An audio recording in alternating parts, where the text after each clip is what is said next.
Hello everyone, it's Nick Lawson with cdc-TakeCharge software, and this is our 14th session on building a improved desktop for the Microsoft operating system, and it's the second part in our series on our zip management module. In our last session we looked at how the zip program compresses files and folders, and today we're going to look at how it uncompresses files and folders. So in order to do that, we need to go to a file that is currently compressed. So again, we're going to go to our zip folder and we're going to pick pkzip.vi. Now there's a lot of stuff in here. In order to take and look at the types of unzips that we have, we can look in our action command. Right now, when you select a zip file, it automatically defaults to unzip all. However, you can unzip the list or you can unzip selected. And I'll explain each of those as we do them. So first let's do all. We're going to change our path to our temp folder. Here we are. And to show you that it does not exist in there, let's take and put these in order. There is no pkzip folder in our temp folder. So we want to unzip all. We're at the right folder target, so let's click do it. Oh, I left the file in there. Okay, say yes to all. It's gone. Okay, now if we take and resort our folders so that we can see them, there is pkzip with everything in it. All right, now we want to get rid of that again. It's gone. We're going to go back to our utility program and we are going to take and select our application, select our zip folder, select pkzip again. Here's our list. Now this time we want to just take and unzip one file.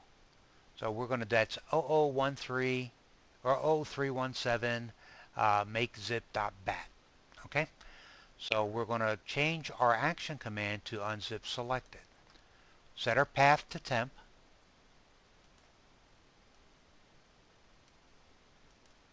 Say OK. And do it. Now notice that it says finish, but it did not clear our list because that allows the user to go back and unzip additional files if they want to. So let's take and look and see what we have. pkzip.vi, one folder, one file. So now let's go ahead and unzip store 41. So we want to unzip selected. We're going to the same folder. So it's done. So if we come back over here and we go to pkzip, there's 412. See? Very simple. Now let's look at unzipping a list. We're going to change our command. So we want to go back to utilities and we want to go to our main application and our zip folder, and we're going to choose just my zip this time. Okay, so here we want to take and untag a couple of these files, and we're going to untag that. So there were initially 4 files in this zip folder. We are only going to untag or unzip 2 of them. We left those in the list. Now let's change our path to our temp folder, say OK, and do it. There you go. Now let's go back over here and we go to temp and we have a new folder, downloads, ancient arrow project, 2 files. Okay, that's all pretty simple and very easy for the user to use. So now you can zip folders, you can zip files, you can unzip selected files out of the zip file. You can unzip all files, or you can unzip a batch list of files.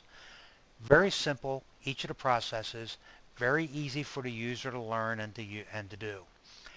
That's it for this session today. Now, if you want to see how that code is done, and believe me, you want to, because there are a lot of options for zipping and unzipping files in Alpha software, and not all of them work in the later versions of Microsoft anymore. These, as you saw, do work. They work on 7, Vista, Millennium, XP, and Windows 8. That's it, folks. Stop on by our blog at cdc-TakeCharge.wordpress.com to see how all that's done. Have a great day.